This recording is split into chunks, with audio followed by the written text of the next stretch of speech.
Brilliant support. I know it's a local derby, but that's terrific. But Jackie's spot on. They've been totally dominant at Coventry. Coventry, they seem to be very, very lethargic in possession, and they've just gone right at Worcester, and fair play to them, yeah. But what an FA Cup story this will be if Worcester City, not Coventry City. Winners in 87 out. Without a doubt, and I think you're talking about the way Worcester have approached this game. They are not showing any respect to Coventry. They're getting right in their faces, and they're getting what they deserve. OK, but the big shock at the afternoon, and this is a FA Cup story in the making. What about this story emerging at the Ricoh Arena? Big story, big derby. I think it was the one that Worcester wanted. They wanted that draw in the first round. They got it at the Ricoh Arena, and producing. If they can continue the way that they're going, it's going to be the biggest shock, I think, certainly of the round, certainly with this, because what it means to Worcester in the derby and the big occasion. Yeah, absolutely. And the confidence, I'm beating the last 8, Worcester. So they come into this with confidence. They know what they need to do. The Ricoh Arena, Jackie Oatley, Worcester City about to make history. They are, as things stand. We have 7 minutes of added time, though. Worcester are absolutely incredulous about that. We played 5 minutes of it, but there have been 5 second-half substitutions, 2 goals and 4 bookings.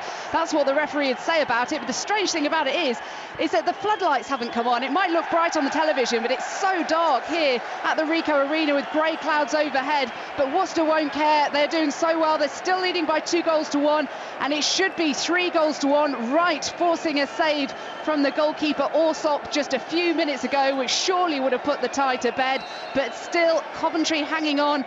But Worcester City have a corner. We have 90 seconds of added time before Worcester City make history. They're coming here 66 places below Coventry City from Conference North.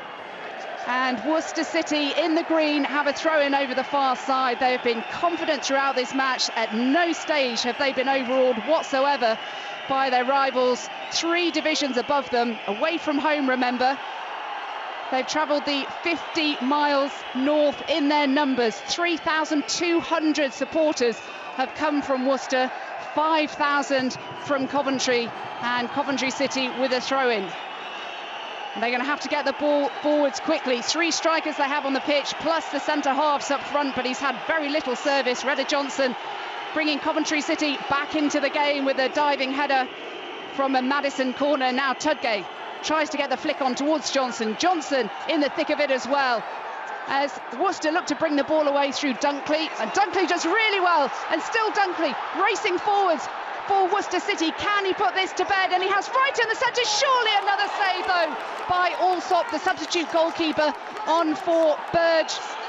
In the first half, Burge rather was sent off, and it was Newblay who was sacrificed by Stephen Pressley. Coventry City, with just 1 win in their last 9 league games, are about to be humiliated at home, and it's all over.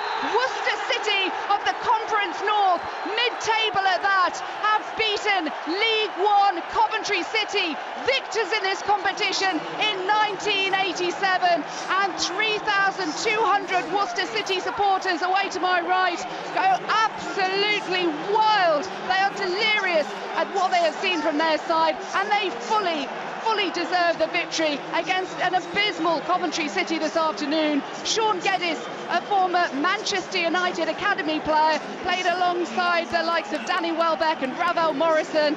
He's been a journeyman in the lower leagues, and he is the hero this afternoon, substituted in the second half, so he wasn't able to claim a hat-trick. But Sean Geddes is the hero, although those Worcester City supporters will claim every single one of their players is a hero, including the goalkeeper who saved from Redder Johnson on the stroke of half-time. Yes, Worcester City had an extra man for the majority of the game, but they were wonderful, magnificent from first whistle to last. Worcester City have won at the Ricoh Arena. They have beaten Coventry City, the former winners of the FA Cup, by 2 goals to 1. Incredible stuff at the Ricoh Arena. Worcester City of the Conference North. They're currently 11th in the table, 64 places below Coventry City of League One. The 1987 FA Cup winners have been knocked out in dramatic style, boys. Without a doubt, richly deserved. It was the game that was just drawing our attention as it went, because Worcester were always on the ball, always attacking, always being positive on the ball. And before the sending off, before the keeper got sent off and they scored the penalty, it still looked like they were the better team beforehand. So they deserve everything they get today. If anyone wants to know what the FA Cup's about, you've seen it there in that last minute. And Kevin, what a story for the manager Carl Healy, former Worcester City player, appointed manager in January 2010, made 536 appearances for the club. Yeah, I mean, I don't know what Carl Healy said at the start of the game. I don't know what he said to the players prior to the match, but he got them fired right at it. And it's difficult from the players' point of view to go out and implement what the manager said. Great stuff. Many congratulations then to Carl Healy. Fantastic stuff there. The story of the afternoon, Jason Roberts and Kevin Kilban this afternoon. Well, chaps, you were supposed to be watching all 10 FA Cup ties, plus the Premier League games as well today, but I know for a fact the last 20 minutes you've been gripped by this match. Well, Jason said you couldn't help but watch it. It sucked you in. It had that real feeling. After the first minute in the game, you sensed something big was going to happen, the way that Worcester started the match. And the energy that they started the game with, they continued that through the 90 minutes. And they were still creating chances in the last 5 or 10 minutes. And we were off our seats on more than one occasion. I don't know whether the camera was actually recording our reaction, but the three of us went off it, weren't it? It was brilliant. It's exactly what you want to see in the FA Cup. From Worcester's perspective, they weren't even happy in the last 5 minutes. They were still streaming forward, still trying to score goals. We're saying, do the right things, get in the corner, hold it up. But they wanted to score more goals. And the way they approached this game, all credit to them, credit to the way they went forward, and credit to the fact that when they got their opportunities, they took them really well. They were clinical. As Jackie said, you know, they've got some good players in that Worcester City side. For example, Sean Geddes, who was outstanding today. Yeah, well, Geddes, you see his reaction when the final whistle went. He sprinted towards the towards that away support behind that Coventry goal there. And it was an outstanding performance, took his goals well. Overall, there was 3 or 4 real standout performers in that Worcester side. Look at those scenes. Those scenes are going to be on the back pages of the newspapers tomorrow morning. And quite right. I mean, this is the biggest story of the day, isn't it?